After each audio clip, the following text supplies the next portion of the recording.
The Oklahoma City Thunder are one win away from an NBA championship. They look to seal the deal tonight in Game 6 of the Finals at Indiana. Well, it has been such a compelling series so far through the first 5 games. The usual roller coaster ride. Tyrese Halliburton, he's going to give it a go despite the calf strain. Sometimes, not that you forget about the injury, but you've got a lot of other things on your mind as they try and keep their season alive. It has been a magnificent season for these Indiana Pacers. They do not want it to end on their home floor in front of these great fans tonight. Holmgren and Turner will jump center. Zach Zarba brings the ball into the center circle. About set to get Game 6 underway. They're on their feet at Gainbridge Fieldhouse. Chet back taps successfully to Shai Gilgeous-Alexander. Left wing to Holmgren. Driving. Down the lane across his body. Lays it up. Blocked by Turner. Hartenstein gets a loose ball and powers it home. Muscling it up and in on Siakam. 2-0 Thunder. Siakam has shown his defensive prowess in these finals, but Holmgren want to move from a 7-footer. Come on, Mike. As Williams drives on Nesmith. Tries again. Left-handed and banks it home.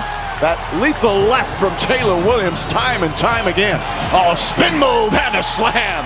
Jalen Williams again gets to the rim. Rick Carlisle does not like that. And a quick timeout for the Pacers. Holmgren against Nesmith. Oh, again, Holmgren, nice footwork. Down low, knocked away by SGA. Turner gets it back. He's surrounded, blocked by Hartenstein. Picked up by Siakam. Jump shot is good. And Siakam gives them their first field goal. They were 0 for 8 to start. Siakam on the attack, counted, and a foul. Back-to-back buckets and a chance for a three-point play. SGA, the crossover, gets inside. Layup, missed it. He thought there should have been a goaltend as Halliburton comes up the floor. Halliburton way out on top to the far corner. They let Nembhard alone, and he made him pay with a 3. Shai grinding to the top to get down the lane, scooping, and scoring with the left hand as he danced by 3 Pacers en route. The MVP on the board. It's 12-10 Thunder. Good ball movement. Nembhard sidestep, tries another 3, knocks down another. McConnell whips it to the right sideline, takes it back from Halliburton, got it to the left edge, and Toppin hit a 3. No hesitation there. Just catch and let it fly over top. TJ McConnell forces another turnover. Bad pass. Toppin tries. Toppin hits. Dub left baseline. Pulls up, goes glass, and nestles home a 10-footer nicely. Well done off the inbound. Dub with 7, and it's 21-17 Indiana. Turner goes high for the rebound. Halliburton's going to try. Finally gets one to go. Tyrese Halliburton from downtown. Timeout Thunder.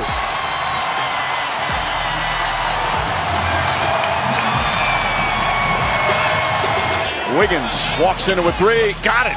A modern NBA on that. Shai off the inbound. Crowded by Nembhard again. Isolated left wing. Drives. Gilgeous-Alexander goes into Nembhard. Knocks down the shot. Nembhard wanted an offensive foul.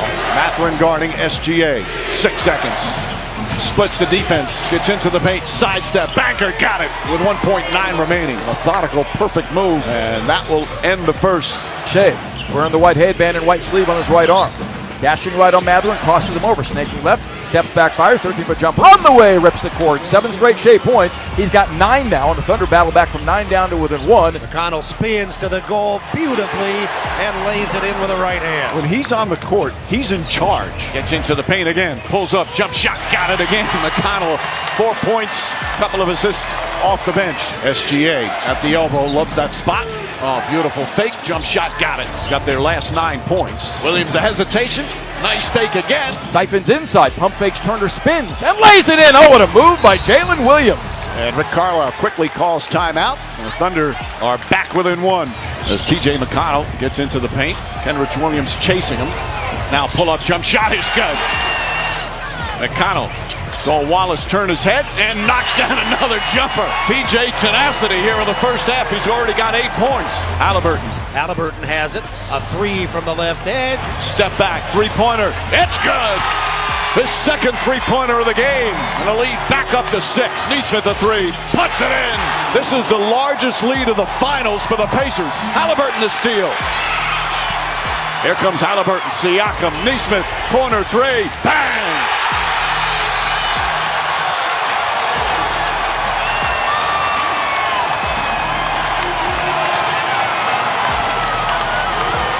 Siakam into the heart of the defense, and Nesmith flips it up and in. And a whistle and a foul as well. The lead up to 15.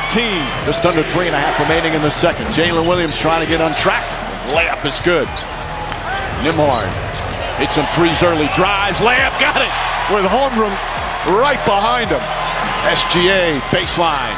Halliburton, Caruso chasing him. Halliburton finds a spot, launches, and hits long three-pointer from Halliburton. A 17-point lead. Holmgren blocked by Turner. Siakam, layup is good. He's got 9. Williams to drive, draws some contact, banks it home. What a tough shot. And Neesmith shaken up. Halliburton checks the shot clock, drives. There's that floater, left hand. What a beautiful shot. He said he wanted to get back to throwing those floaters up. Jalen Williams throws it away. Halliburton comes up with it. Jalen Williams has his pass deflected. Halliburton steals it. Cross court, Siakam for the slam. He got it to Siakam, who threw down the right hand tomahawk. It's a 20-point lead. It's deafening in here. A 20-point lead. Siakam falling away. Puts it in at the buzzer.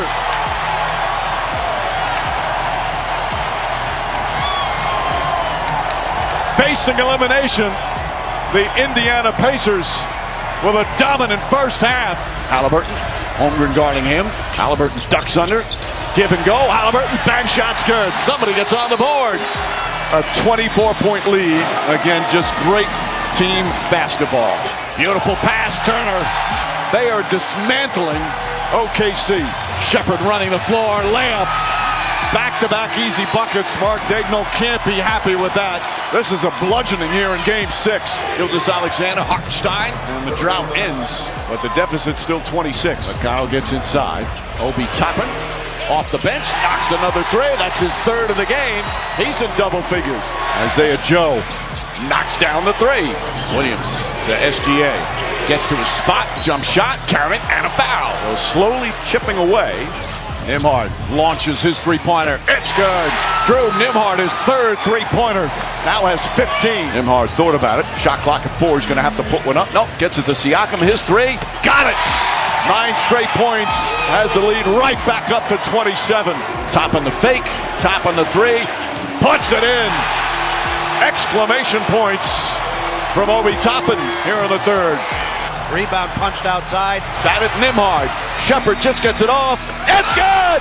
It's good at the buzzer!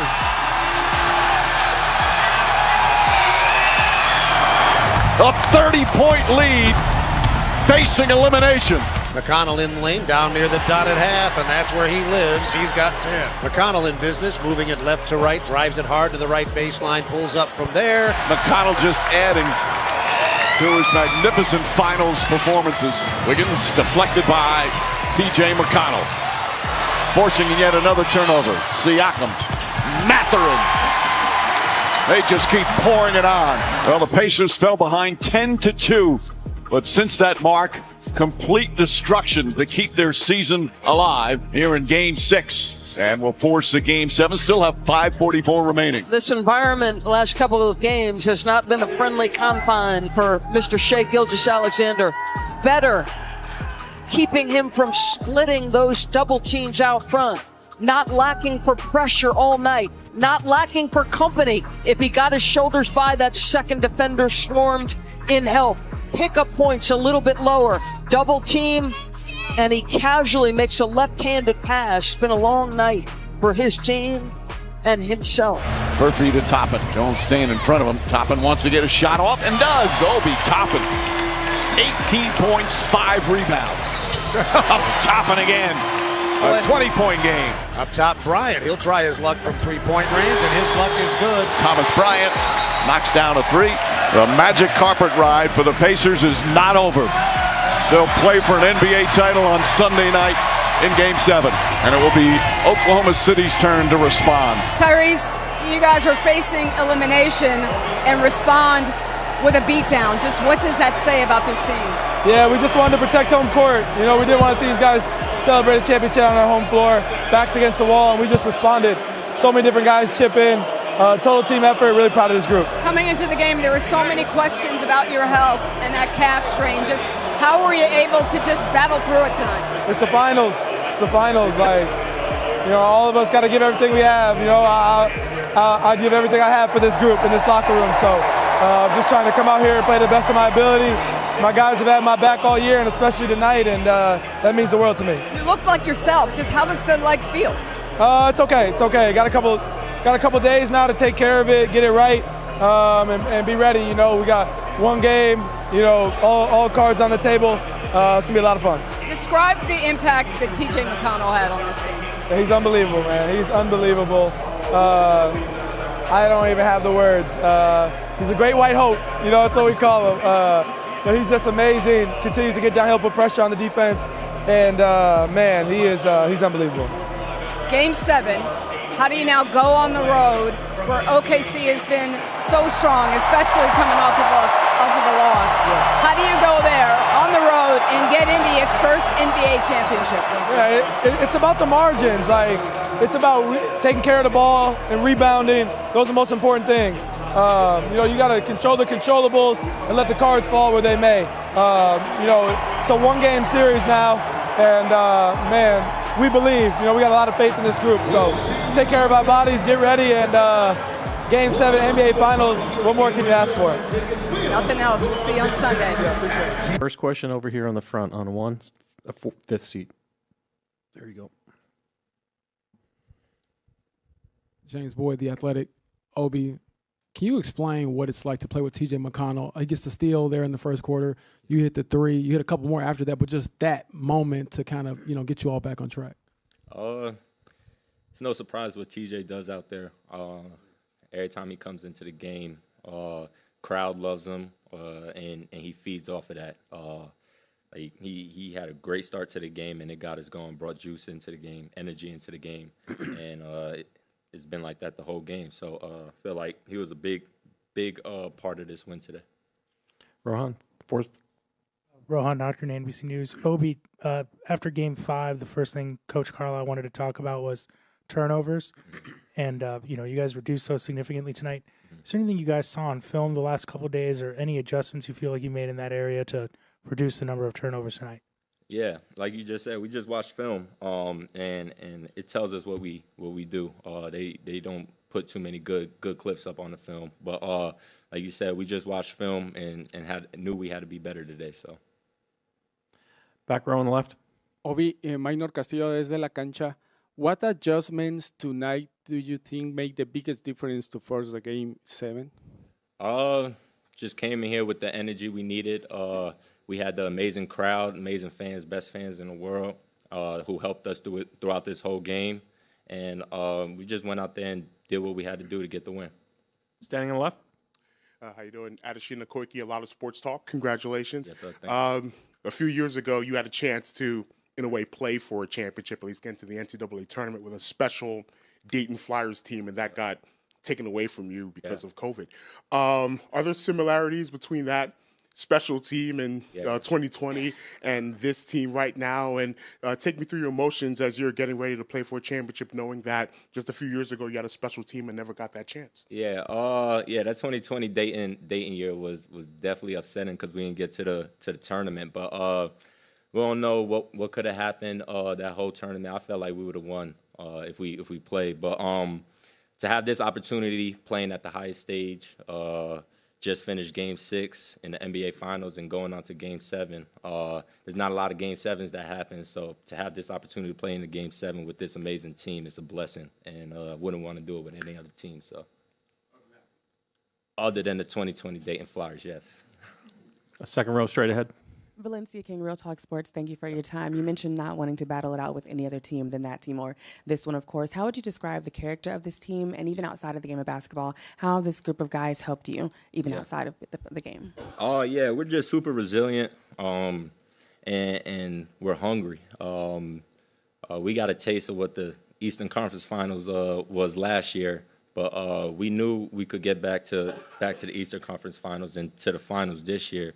And like I said, we just hungry. We all work extremely hard every single day to allow the success that we have, and we're not done. We're going to keep working. Got one more game, last game of the year coming up, so we're going to look at the film, get better, and be prepared for Game 7. Right here on the left. John Herrick, WIBC. Obi, it's a two-parter. One, how much work goes into you putting in you got a lot of shots up in the pregame, and clearly those shots were falling for you tonight. Yeah. And then also, how much does last year's experience of being down 3-2 against the Knicks, where you guys came back and won, how much does that help you this year, knowing you're going to do something similar? Yeah, that first question, I'm always in the gym getting shots up, putting in that work, just because I know the more work I put in, the better I play out there on the floor when it matters. And second question, I don't even remember the second question. What was it?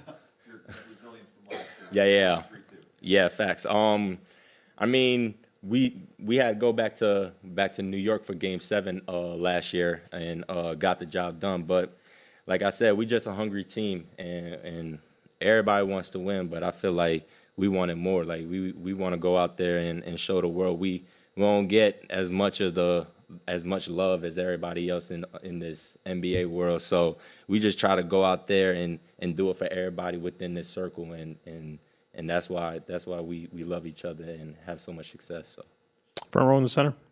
Hey Obi, Zach Kiefer with The Athletic. You guys were 1-4, 10-15. Could you have envisioned this back then? And if not, when did you start to see the makings of a championship contender this season? I mean, from the beginning of the year, like I said, we had a little bit of success last year, getting to the Eastern Conference Finals. But I knew it was going to be a good year because nobody was excited for just getting to the Eastern Conference Finals. Everybody knew we should have been in the finals. Like, we handed Boston a couple of wins, and so to have this opportunity this year, like I said, everybody worked extremely hard in the off season and this whole year to be in the positions we're in now. So, last two questions, front right and then the second row. Jamal Collier from ESPN. Tyrese is out there toughing it out, obviously on the injury. Just kind of how did he look out there to you, and just what did it mean to y'all to have him sort of playing through that? Shit, I mean, I felt like he did amazing today. Like he led us to a win, and he's a soldier. He's not gonna let no little injury hold him back from playing in the finals and helping this team win. He's helped us get to this point, and he's gonna keep going until he can't. So, Sam, last question, second row. Sam Amick, The Athletic. Obi, you mentioned the feeling with the group at the beginning of the season. What part did it play when you guys went to Pascal's place and spent those days, spending that kind of time together? When did we go there? When you went to Orlando. Yeah. As far as setting a tone and getting everybody in the same kind of mindset, just how meaningful was that experience? Yeah, super meaningful. Pascal's great guy. Welcomed all of us with open arms into his space, and he's been in this position before. Like he's been in the finals, he's won the finals, so he knows what it takes, and he understood the team that we had last year. We could have been in this position. We could have been in the finals, and so he made us understand that we didn't want to be happy just losing in the Eastern Conference Finals. He knew what it took to get here, so he installed that in all of our minds, and we all knew what we had to do to get to this point. So worked all year to be able to have this success. Thank you. Back pocket. The way I see it is, we suck tonight. We have to learn the lessons, and we have one game for everything we've worked for, and so do they. And the better team Sunday will win. Second row, Michael. Michael Grange from Sportsnet in Toronto. You've been under pressure this whole series from them defensively. Tonight, they were able to get into the ball with more success, I guess, than they've had. Did they do anything different? The turnover numbers for you were unusually high. Any explanation? Yeah, I don't even know. They just turned us over a bunch. They didn't pressure full court like they have been, which led to more turnovers. I didn't expect that, but whatever it is, they did it right. And if we want to win on Sunday, we got to take care of the ball. Moral of the story. Second row on the right, Malika. Over here, Malika Andrews, ESPN. I'm going to follow up on that real quick and then a different question. But they picked you up just much higher than they had been. They were picking you up by like 60 feet in the first 5 games and from 39-ish feet today. Did you feel that difference? Was that maybe part of it that led to that? They were definitely lower on the pickups. I'm not sure.